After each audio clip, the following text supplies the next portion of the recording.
आज की रात हमारे खेल का नाम है शैतान जमींदार उर्फ मौत का तांडव।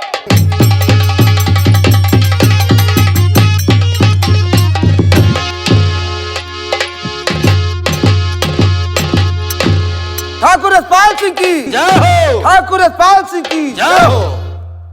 मैं कुणाल और विजय कुमार। जी ठाकुर साहब, ये बताओ कि आजकल जद्दा सिंह कहाँ रहते हैं? ठाकुर साहब, हाँ, जद्दा सिंह कम से कम 1 महीने से हम लोगों से मुलाकात नहीं कर रहे हैं। हाँ मालिक। जाने कहाँ पर रहते हैं ठाकुर साहब? यही तो मैं सोचता हूँ कि काफी समय होगा जद्दा सिंह आया नहीं, लेकिन चलो हम जद्दा सिंह के आने का थोड़ी देर इंतजार करते हैं। क्यों नहीं मालिक? ठाकुर साहब,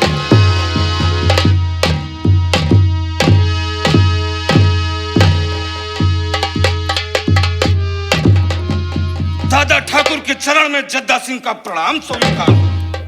तो ठाकुर जी प्रणाम को करो मेरे स्वीकार और खुशकिस्मत हूँ आपके जो हुए मुझे।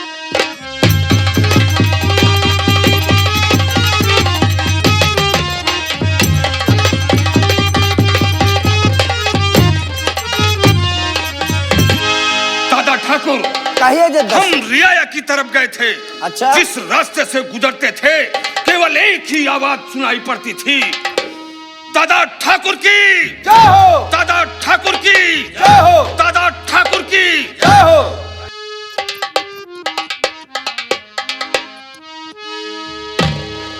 जद्दा सिंह, दादा ठाकुर, कहिए।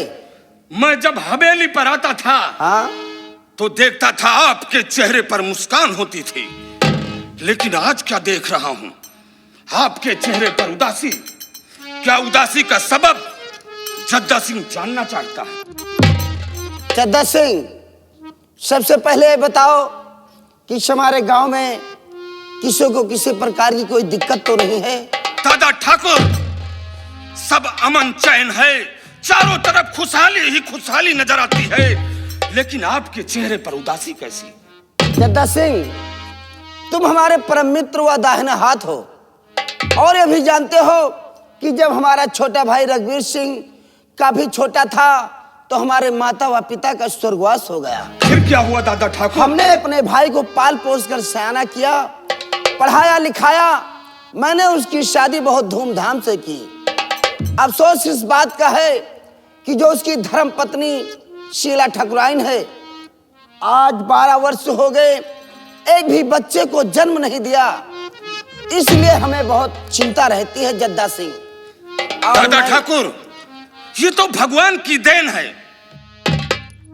किसी को एक बच्चा मिलता है, कोई एक बच्चे के लिए दर दर की खाक छानता है, ठीक कहते हो। मंदिर मस्जिद जाकर के इबादत पूजा करता है, लेकिन एक औलाद नसीब नहीं होती। जद्दा सिंह, दादा ठाकुर, ये तो भगवान की देन है। हाँ जानते हैं हम, लेकिन हम अपने छोटे भाई की परवरिश में मैंने अपनी शादी नहीं किया, और काफी दिन से सोचता हूँ कि हम अपने भाई से कहें कि तुम दूसरी शादी कर लो, लेकिन आज तक मैंने कहा नहीं। आज मैंने सोचा है कि जब हमसे आशीर्वाद लेने आएगा, आशीर्वाद लेने के बाद फार्म हाउस पर जाता है, और फार्म हाउस से जब वापस आता है तो आशीर्वाद लेने के बाद ही हवेली के अंदर प्रवेश करता है। आज मैं उससे बात अवश्य कहूंगा। अब हमें इंतजार है तो अपने छोटे भाई ठाकुर रघुवीर सिंह के आने का। दादा ठाकुर, वो देखो छोटे ठाकुर घोड़े पर सवार होकर हवेली की तरफ आ रहे हैं। वो आ रहे हैं, वो आ रहे हैं। आइए, आइए,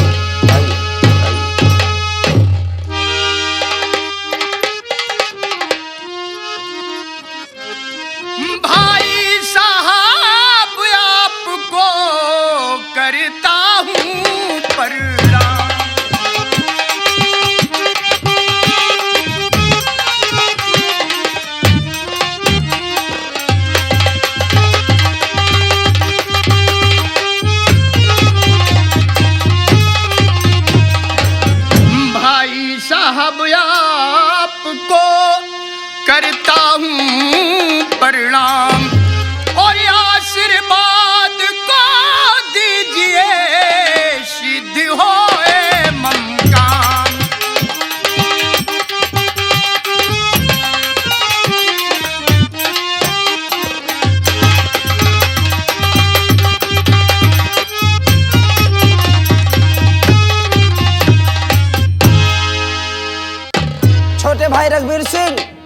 बड़े भैया। हमारा आशीर्वाद तुम्हारे साथ हमेशा था और रहेगा, लेकिन हमारी एक बात ध्यान से सुनो। वो कौन सी बात है बड़े भैया? तो छोटे भाई खुश रहो, अरे मेरा आशीर्वाद।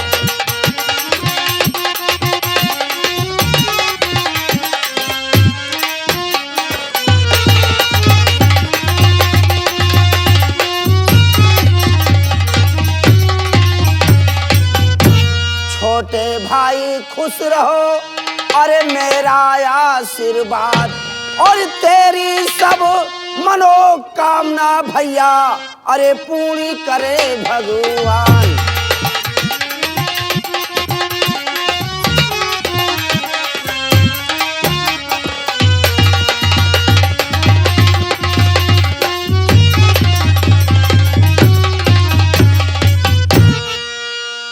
छोटे भाई जी बड़े भैया।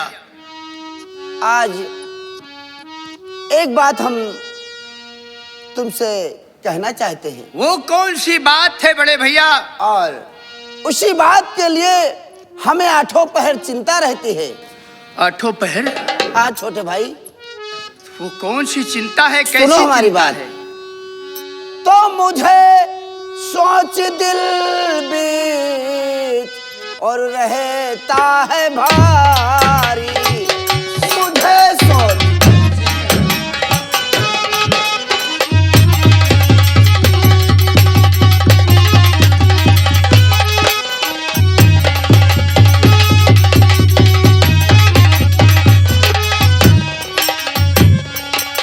मुझे सोच दिल बीच और रहता है भारी, और मेरे भाई फूटी है किस्मत तुम्हारी, मेरे भाई तुम्हारी किस्मत फूट गई है। ये कैसी बात?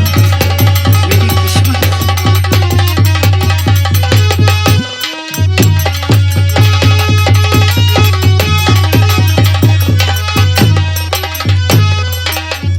छोटे भाई और सुनो, अरे रही पत्नी शीला जो घर में तुम्हारी, रही पत्नी शीला जो घर में तुम्हारी, और बतलाऊं क्या अब और गई अक्ल मारी, बतलाऊं।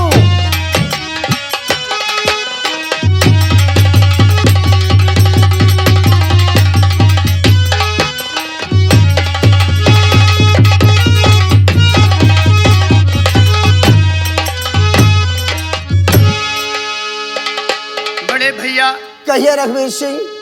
सुनिए। कहो। और नहीं बात आती समझ में तुम्हारी, हमारी बात समझ में नहीं आती।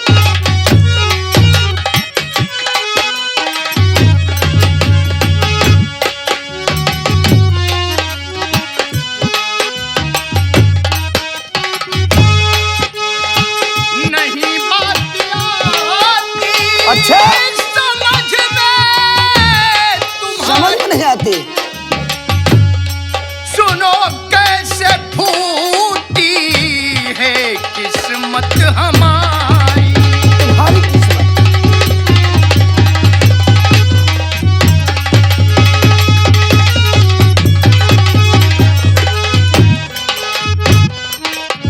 रही पत्नी घर में जो शीला हमारी, हाँ मैं उसी की बात करता हूँ। रही पत्नी घर में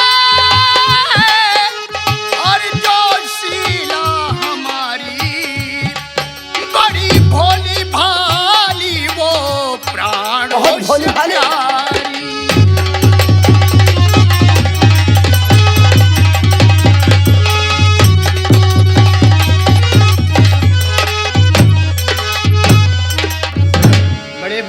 कहिए रघुवीर वो सिंह। तो बड़ी भोली भाली है। हाँ मेरे हर एक इशारे को समझने वाली है। जानता हूँ, लेकिन रघुवीर सिंह तुम्हारी शादी को 12 वर्ष हो गए और आज तक शीला ठकुराई ने एक बच्चे को जन्म नहीं दिया।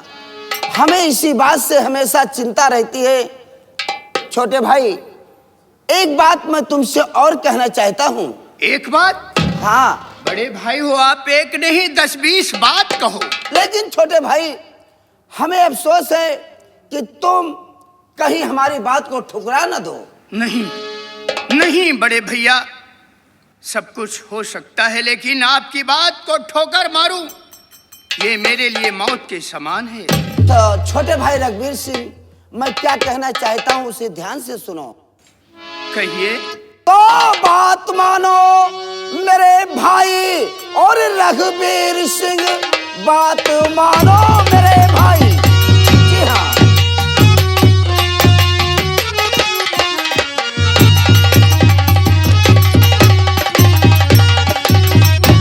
बात मानो मेरे भाई रघुवीर सिंह, दूसरी शादी अपनी कोई ढूंढ लो, दूसरी शादी अपनी कोई ढूंढ लो। सीला है बांझ बच्चा अब होगा नहीं, खुशियां आएगी फिर कैसे तुम देख लो। भैया मैं आपको मानता, बड़े क्या मानते हो? बहुत अच्छी बात है।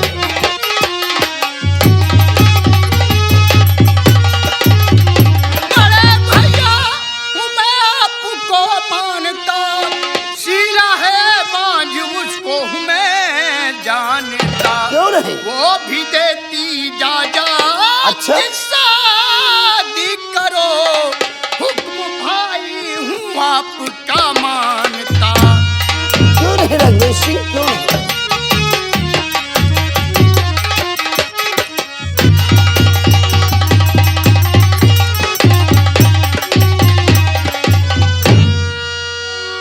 बड़े भैया हाँ रघुवीर सिंह। वो भी मुझसे कई बार कह चुकी है अच्छा, कि 12 साल हुए मेरी शादी हुए, अभी तक मुझसे कोई तुम्हारी संतान नहीं हुई। हाँ रघुवीर सिंह। तुम कोई अपनी दूसरी शादी कर लो तो मैं उसके लिए आपको कुछ नहीं कहूंगी। लेकिन बड़े भैया हाँ रघुवीर सिंह बोलो। इस परिवार में, इस कुल खानदान में हमेशा बड़ों की बात मानी गई है। क्यों नहीं? जैसा आप सोचें। और बड़े भैया हाँ बोलो। मैं आपसे कभी झूठ नहीं बोला हूँ। ये तो जानता हूँ। मैं सच्चाई हमेशा आपके सामने पेश किया है। क्यों नहीं रघुवीर सिंह? मैं एक लड़की से एक लड़की से प्यार करते हो? जी हाँ बड़े भैया। चड्डा सिंह, वक्त आने पर मैं हमारे छोटे भाई ने आज तक ये बात हमको नहीं बताया कि एक लड़की से प्यार करता है, और हमें उम्मीद है कि मेरा छोटा भाई जिस भी लड़की से प्यार कर रहा होगा वो लड़की अच्छी खूबसूरत होगी, पढ़ी लिखी होगी, और हमें जानते हैं कि उसकी इस समाज में काफी इज्जत भी होगी। सही कह रहे हैं। दादा ठाकुर, कहिए जद्दा ये सिंह। तो ठाकुरों की पुरानी परंपरा है, प्यार मोहब्बत करना। अरे छोटे ठाकुर ने प्यार किया तो क्या हुआ? सही कह रहे ये हैं। तो सही है। बड़े लेकिन- भैया हाँ रघुवीर सिंह। ये बात मैंने आपसे बता दिया, अच्छा, और वक्त आने पर आपको मैं उसे दिखा भी दूंगा। हाँ बड़े भैया। छोटे भाई रघुवीर सिंह, हमें उस दिन का इंतजार है कि वो कौन सी लड़की है, कि वो गुलाब का फूल कौन सा है कि जो तुम ठाकुर जसपाल सिंह की हवेली में लाओगे। लेकिन छोटे भाई जी बड़े भैया। अभी फार्म हाउस पे बहुत काम पड़ा है। सबसे पहले तुम हवेली में जाओ और अपनी पत्नी शीला ठकुराइन से मुलाकात करो जी। उसके बाद फार्म हाउस पर जाओ, फिर वापस हवेली आना। ठीक है बड़े भैया। हाँ। ठीक है। बड़े खुश रहो। भैया की, बड़े भैया की, बड़े भैया की। छोटे ठाकुर की, छोटे ठाकुर की, छोटे ठाकुर की।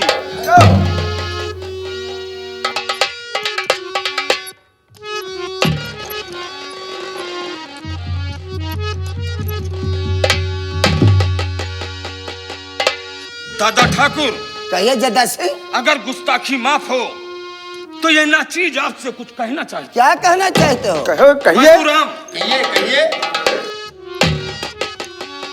दादा ठाकुर, बोलिए कहीं जद्दा ऐसा न सिंह। हो कि आप नाराज हो जाएं। ऐसी कौन सी बात है कि जो मैं सुनकर नाराज हो जाऊंगा? बोलिए, कहना क्या चाहते हो? तो दादा ठाकुर, गजब तुमने भारी किया दादा ठाकुर। क्या गजब कर दिया?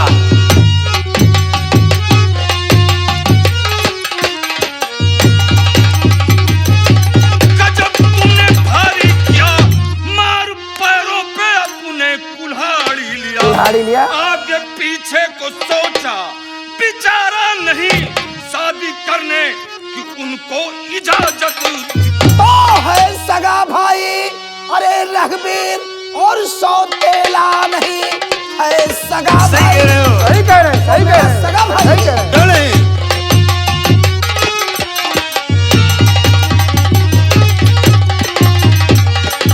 और सौतेला नहीं, जद्दा सिंह शिक्षा देने मुझे तुम चले।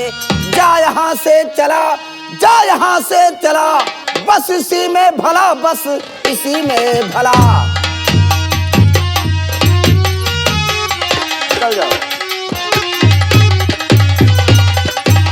जद्दा सिंह, हमने उसे अगर उस लड़की को शादी करने के लिए दोबारा कह दिया तो हमने पाँव में कुल्हाड़ी क्यों मार लिया? दादा ठाकुर, बोलो। मैं यहाँ से चला जाऊं ठीक है, लेकिन जाते जाते कुछ कहना चाहता हूं। और क्या कहना है? बोलो। दादा ठाकुर, बोलो जद्दा सिंह। खूब सोच समझकर हमारी बात का जवाब देना। कहिए। दादा ठाकुर, ये हवेली कितनी खूबसूरत बनी है। हाँ, इसको जिस कारीगर ने बनाया है उसका नाम होता है, या जो इस हवेली में रहता है उसका नाम होता है। जो इस सही कह रहे हवेली में ठाकुर रहता साहब। है। बनाने वाले के नाम से कोई नहीं जानता जी, एक कि बनाने वाले ने कितनी मेहनत से, कितना दिमाग लगा करके ये हवेली तैयार क्यों किया नहीं? है। लेकिन जो हवेली में रहता है नाम उसी का होता है। दादा ठाकुर, उसी का होता है। छोटे ठाकुर को आपने शादी की इजाजत दे दिया। अरे शादी होगी, बाल बच्चे होंगे, तो आज से 10-12 साल जब गुजरेंगे वो बच्चा सयाना होगा, तो फिर क्या होगा दादा ठाकुर? क्या होगा? वो इस राज का उत्तराधिकारी बनेगा। उसी दिन से आपका नाम मिटना समाप्त हो जाएगा। जिस रास्ते से वो बच्चा निकलेगा लोग कहेंगे रघबीर सिंह का बेटा जा रहा है, रघबीर सिंह का बेटा जा रहा है। दादा ठाकुर, उसी दिन से आपका नाम मिटना समाप्त हो जाएगा।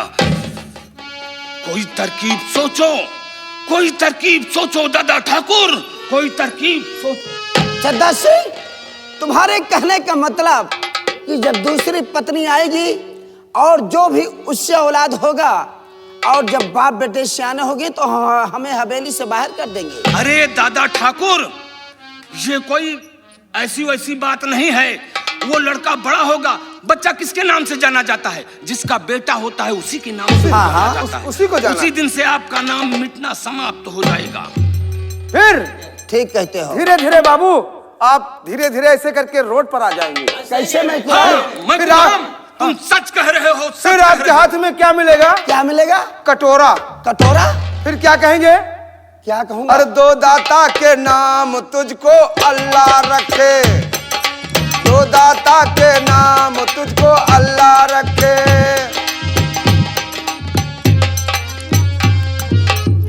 मैं कुलाल। जी बाबू। वह जद्दा सिंह, हाँ ठाकुर साहब, कहीं तक तुम सही कह रहे हो दोनों।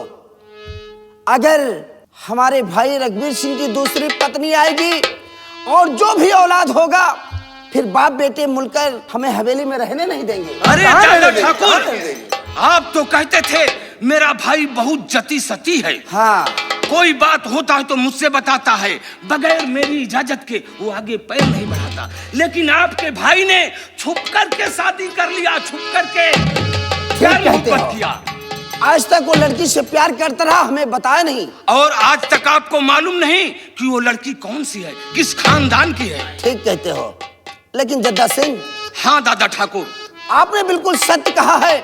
आने दो रघबीर सिंह को उस फार्म हाउस से वापस, हम ये शादी होने नहीं देंगे। अरे दादा ठाकुर, ये जद्दा सिंह खुद पता लगा कर बताएगा आपसे कि छोटे ठाकुर किससे प्यार करते हैं। ठीक है जद्दा सिंह, लेकिन एक बात है, अब तुम लोगों ने हमारे दिमाग को घुमा दिया है। हम चलते हैं हवेली के अंदर, आराम करेंगे और तुम लोग यहाँ की देखभाल रखिएगा, ठीक है? अब हमें इंतजार है तो छोटे भाई ठाकुर रघुवीर सिंह के आने का। ठीक है ठाकुर। दादा ठाकुर की जय हो, दादा ठाकुर की जय हो, दादा ठाकुर की जय हो।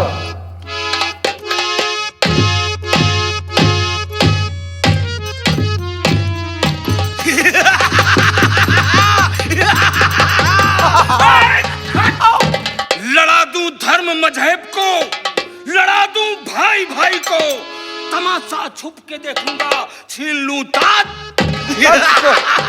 क्यों नहीं बाबू। मैं तुराम, हाँ बाबू। ये माधवपुर है और कभी मैं साधवपुर के जमींदार का बेटा था। अच्छा, जमींदार का बेटा था, जिस रास्ते से गुजरता था। माइकुलाल, हाँ? सुन रहे हो? हाँ? क्या बोल रहे मेरा हैं? आतंक ही आतंक था। मेरा तकिया कलाम रहा रे, जिस रास्ते से गुजरता कोई कली खिली मिलती तो उसे मसल देता। ये है जमादार, ये है जमादार। इस बात की कहीं सुनी जब रियाया में फैली, तब? तो कुछ लोग इकट्ठा होकर हमारे डैड के पास आए। अच्छा, मेरे डैड के पास आए। डैड ने मुझे बुलाया और बोला, बेटा जद्दा सिंह, तेरी इतनी हरकतों से मैं परेशान हो गया। हाँ, मैं सर नीचे झुकाए हुए हाँ।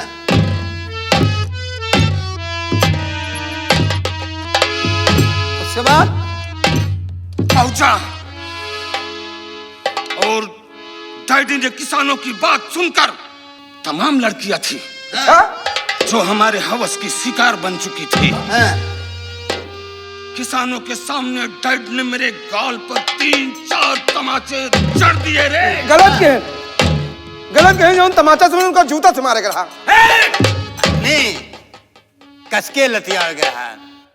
खामोश, जबान निकाल कर शिकारी नहीं बाबू। मैं करता क्या रे? क्या? नीचे को सर झुकाकर आगे को बढ़ना चाहा तो मेरे डैड ने कहा, इनसे माफी मांगो। माफी तो मांग लिया रे, लेकिन ये बात मेरे माइंड में नाचती रही। अच्छा, लमदार, हाँ, निहुर के मांगे हो, निहुर के। डैड के सामने क्या सीना तान कर माफी मांगते? वही क्या? अरे जूता चल जाता रे, जूता चल जाता। छुप के। हाँ, झुक के। मैंने क्या किया, वहां से सर झुकाकर आगे को बढ़ना चाहा तो मेरे डैड ने कहा, किसानों से माफी मांगो। अच्छा, माफी तो मांग लिया रे, लेकिन ये बात मेरे माइंड में नाचती रही। हाँ, मेरी बेइज्जती हुई। हाँ। क्या किया, हवेली से बाहर निकला और इधर उधर टहलता रहा।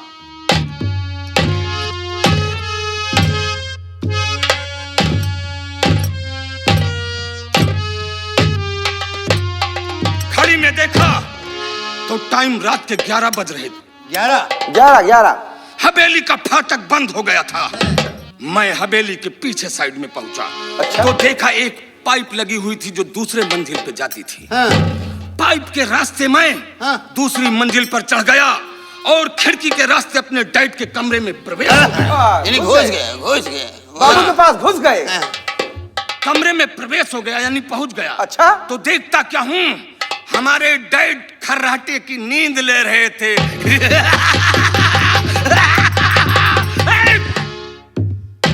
खर्राटे के नींद ले रहे थे और मैं पहुंचा और तकिया उठाया तो रिवॉल्वर तकिया के नीचे थी। रिवॉल्वर हाथ में लिया और गोलियां लोड थी। मैंने चादर पकड़कर खींचा। हमारे डैड चौंक कर उठे, कुछ बोल पाते कि 6 की 6 गोलियां उनके सीने में उतार दिया। देखिए मतलब आप धोखे में नहीं है, बहुत बढ़िया मनाई है। जो अपने पापा के मार डाले बाबू। करता क्या, मेरी बेइज्जती हुई थी ना। हाँ, अगर ऐसा होता तो तुम भी ऐसा काम करता है। नालायक आदमी है, नालायक आदमी है। अरे साले, तू नालायक कहना चाहता है? नालायक नालायक। खाल खिंचाकर भूसा भर देगा। मैकुराम जी फिर क्या हुआ? गोलियां की आवाज सुनकर हमारी मम्मी दौड़ती हुई अच्छा, मम्मी जी आ गई। और बोली, बेटा ये तुमने क्या किया? बेटा क्या किया? जब तक कुछ बोल पाती उनके मुख में स्टिकर चिपका दिया और उसे बिलोरो गाड़ी में लोड किया और ले जाकर ऊंची पहाड़ी से 300 फीट नीचे फेंक दिया। बहुत सड़ी आदमी मेरे है। मम्मी के शरीर के चिथड़े लोथड़े उड़ गए, यहाँ तक कि मांस में चींटियां बसेरा करने लगी। चींटियां। फिर क्या? तो जमींदार बन गया। साधोपुर का जमींदार बन गया। अयासी, गुंडेबाजी, रंडीबाजी, अरे सब चालू हो गया रे। ये माइकुलाल, ये है जमादार। सब चालू हो गया। फिर क्या हुआ? क्या हुआ लंबरदार? जुआबाजी, अयासी, रंडीबाजी में मेरी सारी मिल्कियत बिक गई रे। मेरी मिल्कियत बिक गए। ये तनी ईटी वाली भट्टी रही है, सब बिक गए। फिर क्या करता? वहां से पहुंचा दिल्ली गंगा कैसेट वालों के पास, तो पुनीत शर्मा भैया के पास। अच्छा। लेकिन उन्होंने मेरी मदद नहीं की। अच्छा। मैं वहां से सीधा वापस चला आया। उसके बाद? और दिल्ली के सड़कों पर कटोरा लेकर भीख मांगने लगा रे। भीख मांगने लगा। ये सब बाप महतारी को वही करनी कमाई आप होगा तो भाई रोटी दे दे। वही रोटी सही कह रहे हैं। वही है। भीख मांगता हुआ माधोपुर पहुंचा और चापलूसी का जमाना था। चापलूसी करते करते आज ठाकुर जसपाल सिंह के बगल में बैठने का मुझे स्थान प्राप्त हो गया। देखो आगे मैं क्या करता हूँ। मैं चल रहा हूँ फार्म हाउस की तरफ। देखता हूँ छोटे ठाकुर वो कौन सी लड़की है जिसे प्यार करते हैं। लंबरदार, हम दोनों दरबारियों के लिए क्या आज्ञा है? आज्ञा बोला जाता है। क्या आदेश है? मैकुराम क्या हुकुम है? हुकुम बोला जाता है। अरे साला तू रह गया लल्लू का लल्लू रे। बढ़िया बढ़िया बढ़िया इंसान होना चाहिए। मैं चल रहा हूँ और तुम सब यहाँ की देखभाल करना। ठीक है। मैं फार्म हाउस की तरफ चल। लाओ मेरी राइफल लाओ। लंबरदार के गंडोस दो।